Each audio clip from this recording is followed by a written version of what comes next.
going to let this presentation kind of talk to what I do, what that looks like, and we're going to look for a little engagement here as we go too. And is there space to go a little bit beyond the 6 minutes if there is engagement as we go? Okay, awesome. So before we kind of jump in, I want to acknowledge and honor the fact that as a result of us all being here today together in this moment, the world is a different place. Because we're going to have perspective shifts that lead to insights. We might hear something that we wouldn't have heard had we not showed up today. And we might, who knows, we'll plant seeds that might not bloom until spring. And so that perspective is always happening, right? Every time we come into contact with anybody, we're changing the world. We're changing that person. And then when that person goes and talks to the next person, they're changing that person. So we have this constant ripple effect of how we show up in the world. And so the question, I think, becomes, how are we showing up? What's the quality of the interaction that we're having with people? And when I say quality, I'm not like good or bad, significant or insignificant. I'm talking about like the character of those interactions. What are we bringing to those interactions with people? What do people feel like when they walk away? Are we giving them something or are we extracting something from them? So there's a quote in the work that I do that's each moment describes who you are and gives you the opportunity to decide if that's who you want to be. Each moment describes who you are, gives you the opportunity to decide if that's who you want to be. So what I hear in that is a choice as to how we're gonna show up every day, right? It's if a moment describes who I am, that's who I'm being, that's what people will remember, that's how I'll connect with folks. And it also, if I can build that awareness, it will allow me to be intentional about how I'm impacting other people. So I am curious if someone would be willing to raise their hand and share a situation or a space where it's super important that you show up at your best. A job interview, because you get one shot. If you mess that up, they're gonna classify you as say you're a bust for the entirety of the relationship. It doesn't. If it doesn't proliferate or perpetuate. So, nice. A job interview. Job interview. Thank you. Everybody else, Jackie. Officiating a wedding ceremony. Yeah. You have to get that right. Nice. And not cry with a couple. I was just gonna say, I work with people with special needs, and so maintaining a calm when everything else is just bouncing off the walls and things like that. So just trying to. Can I ask you a follow-up question? How do you think about showing up in that space? Like what are things you kind of reach for to be able to maintain that presence? Breathing is always very important, and when stress happens, it's like this. So breathing and just in my mind, calm. How does calm feel like it relates to job interviews or officiating? It just makes it easier to do it. It normalizes the interaction instead of making it, hyperbolizing it, being like, oh, if I don't do this, my life's gonna end. It's probably not gonna end, but it does help you to come back down. I was watching this thing, this NFL mic'd up, they did like a mic'd up thing of NFL players, and this guy on the 49ers, he would tell us all before games, he would say, inhale confidence, exhale doubt, inhale belief, exhale fear. And I was like, whoa, that's really cool. And so I actually started thinking about that whenever I go speak to people, because it can be nerve-wracking, like it can be very nerve-wracking, like speaking right here now, but that helps me to become. Thanks. What I hear in some of these things, right, is it's a super personal, individual thing that it takes to step into a place of clarity and confidence. And how I kind of think about this for individuals is we are constantly being bombarded with inputs. So Marcus just highlighted a video that he saw of an NFL player. That's their experience, right? We read leadership books, we hire teachers, we take courses. We are constantly seeking inputs to make decisions that feel aligned for us. And we're not like perfect people, right? We've got doubts and insecurities and enthusiasm and excitement. And it can be really hard to take this onslaught of inputs, filter them through who we are and the experiences we've had, and make great, clear, confident decisions. It's just a challenging thing to do. It's a lot to ask of anybody, especially entrepreneurs, leaders, people who are impacting other people, where it's super, super important how we show up. Because again, how we show up is the tone that we set, the impact that we have on people around us. Coaching is a container that allows people to filter inputs, to make great decisions that come from a place of confidence and clarity. It helps people connect to their values, their strengths. It helps them build situational and self-awareness to help them understand, how am I showing up? What's really important to me? What's the right approach for me? And in the work that I do, there's a underlying idea that nobody needs to be fixed.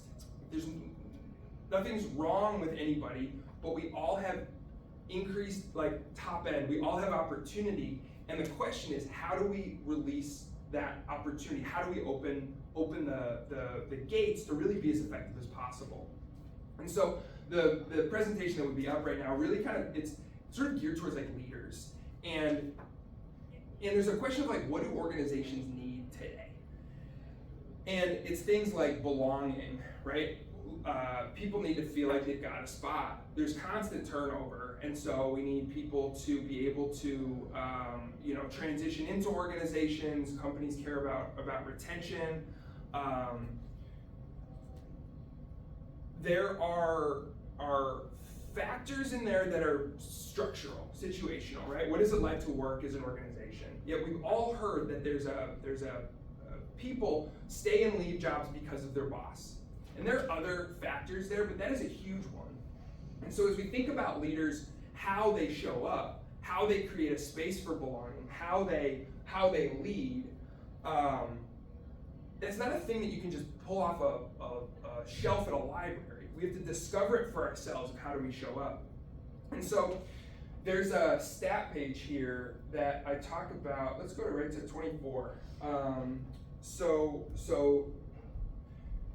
we think about what organizations kind of do for their people. They hire consultants, they hire leaders, they hire, like, leadership training. And when we look at statistics for people who have worked with coaches, 80% of people report increased self-confidence. 70% of coaches report improved work performance, relationships, and communication. To me, these stats are ridiculous, because it shows that this journey of self-exploration has such a direct impact on people's well-being and their ability to show up as their best selves. And this has a direct impact on the results of a business. And so organizations, data is super tricky to collect here, but organizations report anywhere from 4 to 20% ROI on paying for coaching services. So you hire a coach, more than 10x the impact that you make. We're here. So what I tend to focus on are with leaders, leadership effectiveness. How do we lead? How do we drive performance objectives while creating a space where people want to be? Again, it's about that leader, and this can happen throughout an organization. Strengthening relationships. Trust is huge. Partnerships within organizations, above you, below you, and laterally, huge. Seeking feedback and growing as a team. Again, it's creating, like, a culture around ourselves. It's how we show up. Are we gonna try to sandwich model feedback, or are we gonna build trust so we can just tell people what's going on from your perspective? You tell them the good, and you tell them the stuff that they can improve on, and there's no judgment there, there's no fear. It's just leaders showing up powerfully. And so, kind of whatever we are experiencing, there are situations where we want training. We need to learn new things. There's skills we don't have. I need a new digital tools. Those things are necessary in some situations, but when humans are involved and humans need to make changes, it's not an off-the-shelf solution. It's got to be personal for those individuals within spaces, and that's where coaching comes in and helps. That's what I've got prepared. Nice. Okay. The fact that you were able to present with all of that.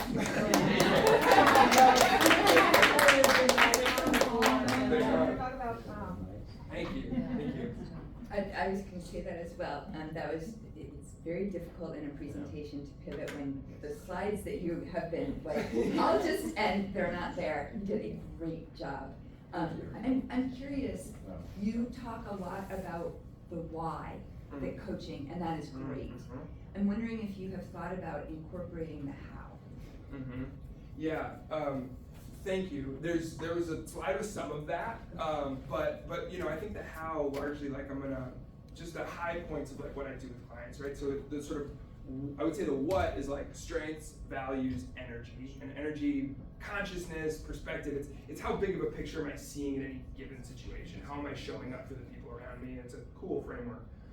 Work with one-on-one, so individuals, leaders, folks within organizations, and then with teams. So workshop facilitation, anywhere from 90 minutes to full day workshops for teams, and they're pretty, like, it can be very structured, but it can also be very tuned to what clients need and where they want to go. Then there's a slide that says organizations down, this one. So clients create their agenda, right? What do clients need? And I kind of meet them there. So I've got a ton of tools, different approaches. When I'm working with organizations, I can like right size the services delivered depending on what they need. Are they looking for leadership coaching for a C-suite, or do they have key senior leaders within the organization that they want to like work to help improve their performance and groom them for succession, for example?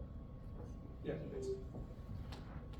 So I just wanna yes and the fact that you were prepared with your outside notes.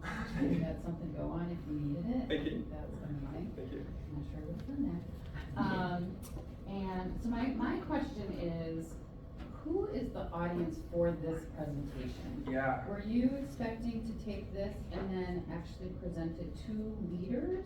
Or was it intentionally developed for like kind of a broader range of people who may or may not know what coaching is? Yeah, I love that question, thank you. And it's something that I'm kind of in the midst of churning on, is like, who am I talking to at what level? So my thinking for this, actually, I love your take on this. My thinking for this is organizations or people who may not be my like target client, but folks who are connected to others. So maybe someone within an HR department, or someone who engages with an organization. Maybe they're a part of that organization or they're affiliated with it, to be like, hey, I heard this guy talk. He runs his own professional coaching business. It seemed like very compelling. I think he made a couple of points that this is like a really great solution for organizations. I think we should talk to him. So kind of that, like, how do I connect with somebody to articulate the value and the what without sitting down and actually like having a coaching conversation with them? Then if I can suggest. Please. That you be a little clearer on what is the problem you're solving. Okay, nice. Because I see their topics, Yep. right? Creativity, resilience, but I don't, those are broad things that I think sometimes it's hard for ourselves to put ourselves in. Yep. So if there may be some specific situations as examples, or highlighting a person or two that you've helped and what you exactly helped them with, the before and after, Cool. I think would be really compelling. Thank you. Because otherwise it's hard to wrap your head around the broader topics. Yeah. Thank you. Yeah, I appreciate that. A short yes and on that. Yeah. I thought one of your stats, that 80% of coaches increase self-confidence, report increased self-confidence, and 70% of coachees. Like, there's something ironic about that, like. Both coachees, sorry. Oh, Both okay. are coaches. I thought the same Okay, thing. yeah. If you say coaches, Okay. Yeah. So Yeah. people who've received coaching. Okay. I thought it was funny if it was the coaches. Yeah. I was like, make a funny story about that. But, Yeah. like, it's gotta be good for the coaches too, so like maybe adding a stat on that. Okay. Yeah. It's a good one, and I agree, like, add a story somehow of like, a person was about to leave a company, and, I don't know, some success story. Thank you. Great job, though. Thank you. Morgan? Everybody's already said it. Wow, way to show up prepared. As a side note for everybody else, I've gone through Ethan's initial coaching step of there's a test, remind me of the name. Energy The Leadership Index Assessment. Incredible. If you are thinking about like changing your mindset, want to like challenge the ways that you think, highly recommend working with Ethan, excuse me. Follow-up question, as you are connecting with your broader audience, are you trying to enter into business relationships where you're coaching whole teams, or are you looking to work more with individuals? Yeah, I think there's a blend there. I'd like to always kind of maintain a blend. I think it's super important that individuals have access to coaching, and folks who want to invest in themselves or use like their company resources to invest in their own development, I think is huge. That said, when working with leaders and organizations, and then they're like, wow, my team, could really benefit from these coaching concepts and these perspectives, of being able to then drop into organizations to support teams as well. So I'd like to, in my sort of, as I think about my business model, right, it's different sort of streams of like individual coaching and then organizational work. So both, yeah. Okay. What would your response be to somebody who's like, oh, I've seen statistics that there's a coaching cliff where the effects like wear off after 8 or 9 months, and I'm just not convinced? I'd be curious, what is that individual's experience with that? In my personal experience and experience of my clients, there's been sort of massive transformational change on the way people engage with themselves, with their work. Reminded of a client that I worked with for somewhere between 3 and 6 months. Huge gains. Made some like very substantial like life and career decisions, and is now like thriving in a new place, in a new taking a new approach.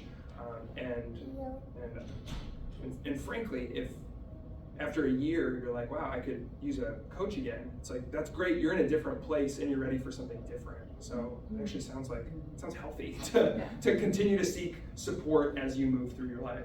That story, I'm like hungry for that story. Yeah, I was just thinking the same thing. That's really compelling right there. Thank you. I've been in a situation numerous times where I'm doing volunteer trustee work, and we want the executive director to undergo some professional development. It happens all the time. Yeah. And so sometimes the executive is reluctant, which I think is funny, because to me, if somebody wants to pay for me to improve, I'm like, sign me up, because it's expensive, it can be very expensive. But I'm just really curious, if you run into that kind of situation where a supervisory panel or a supervisor wants somebody in a subordinate to change their performance and sees coaching as a solution, and there's a mismatch between the subordinate's goals or expectations and the supervisor. Yeah, I love that question. Yes, I've run into it. I think on the sort of conceptual side, there is I think a historical belief that coaching is remedial, right? That it's like we need to be fixed, or I'm right. And I think ego plays into that, right? Of like, what do I need a coach for? Like, I'm good, and this has always worked for me. So I think helping people transition into a growth mindset is necessary for coaching to be effective. But if you're on a board, you're an ED of an organization, and you're looking to help your senior executives grow, I think it's really important that they feel and recognize that it's designed to help them, right? It's an opportunity, right? And coming from a place of like openness, like the openness might be, hey, we think there's like opportunity here. What do you think? Right? Mm-hmm. Get them to buy in, build like a relationship that is trusting, that is open, and then at that point, right? It's like, hey, we've seen a lot of successful coaching engagements, not remedial, designed to like really get you from where you are to where you want to be. As your sponsors, we're out of the picture. Mm-hmm. They're not going to report to us. Yeah. So I think just like helping contextualize like what this thing is, but then ultimately it's, I'm reminded, I did work with a large nonprofit organization down in Southern Arizona following a merger, and there was resistance within that senior leadership team, and ultimately, for a couple of the folks ended up working with me directly. For some others, there were better fits elsewhere, and so we had discovery calls. It doesn't need to be like we don't want to shove things down people's throats, but at the same time, like helping them connect to like, what's the opportunity if you do this? You know, that also raises another question. What if, it's always easier to see what somebody else could be doing better. So what if there's this tension between, let's say, a board and an executive leader? What if somebody on the board could say, oh, I wonder if we need to change our performance so that our executive is seeing us as a support and not as a threat, you know? So I could imagine, do you do like organizational, so like a small group realizes that they're not as functional as they wanna be? Yep. Yeah.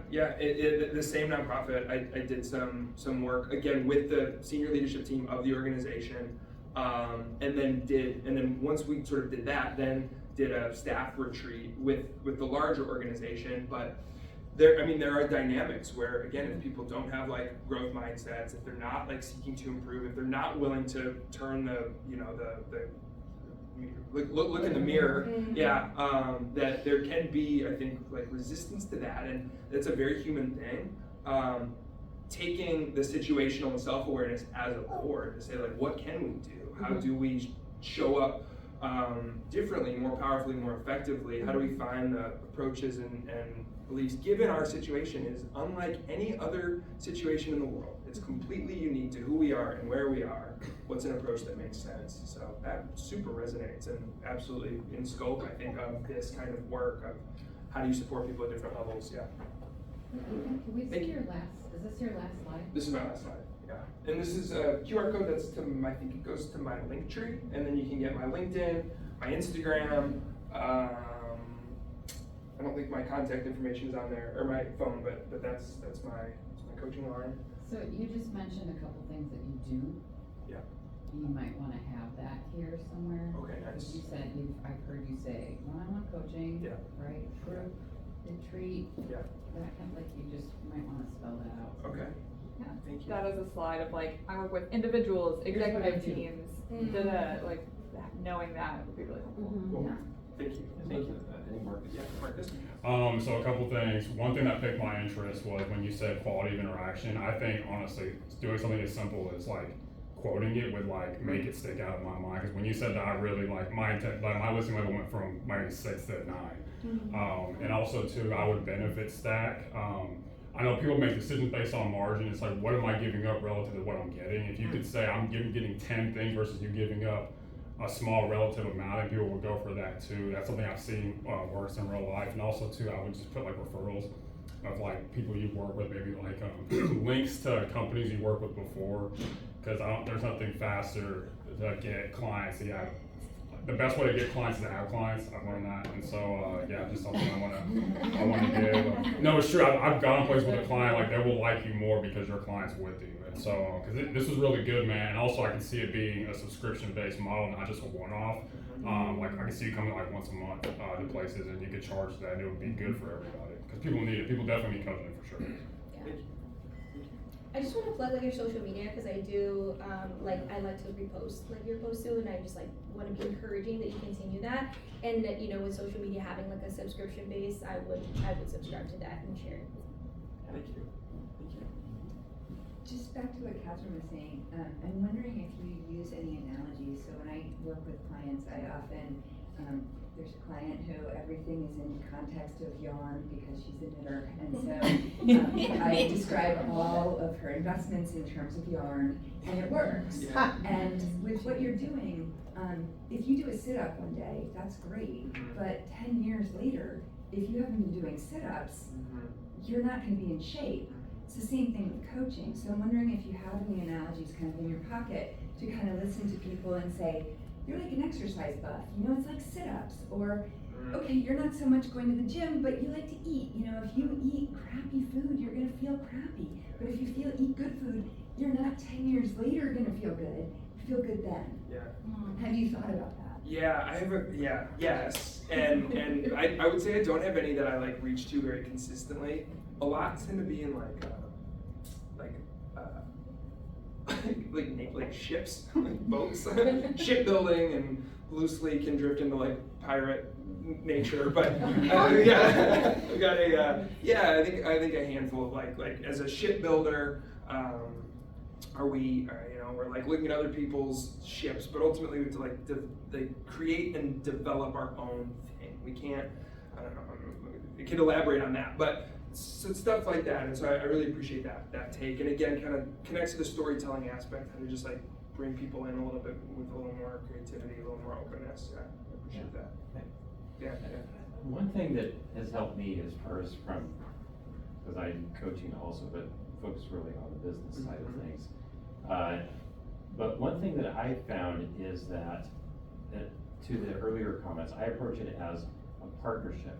So I tell them, I'm not here to teach you this, you're not taking a class where you're gonna know this thing at the end of the class.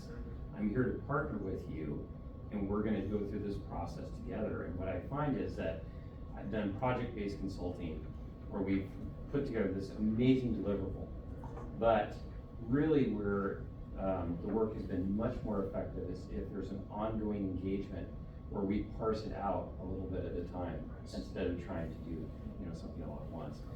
And that's been a little bit more effective, that partnership aspect versus I'm here to teach you something or provide this deliverable. Yeah. It doesn't work like that. Yeah. Thank you. We have a question from online. Oh yeah.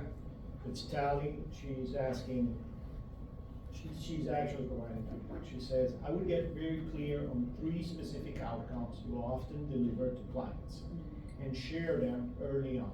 So for example, teaching new managers how to manage.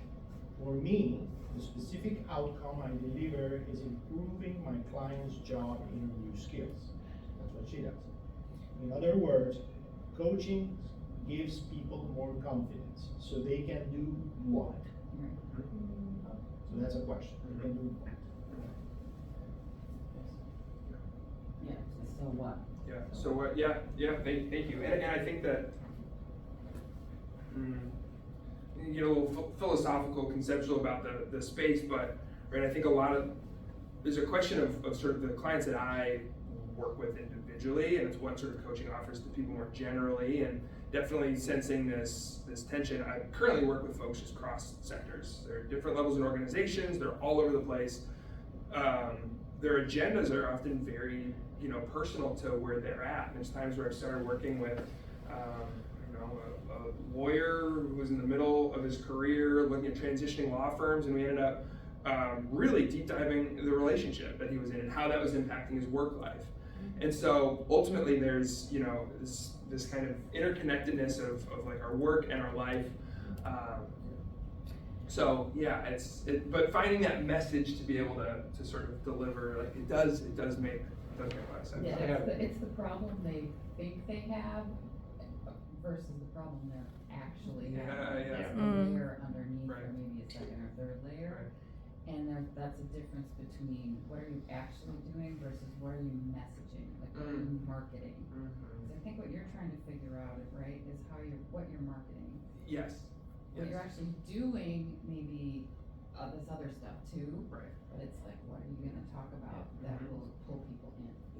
Yeah. It's a classic problem. Any last comments even before we wrap up? Do we have time for one more question? Yeah. Would you consider a YouTube channel, like having your own?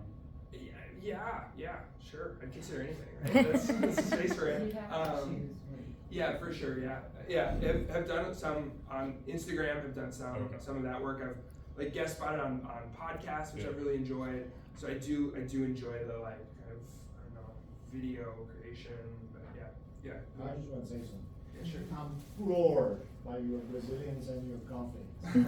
This is, I apologize for all the issues going on. We tested it before. It was working. We gotta figure this out for the next time, it's a new venue, so the tech, their tech with our tech has to work and all that. I don't know if I hire Ethan as a coach, I don't know about that, but I will certainly hire him as a speaker, because I know that if the building is on fire, he's gonna go on. Yes. You're the man. Yeah, thank you very much. One travel mug. I've been waiting for this. Yes.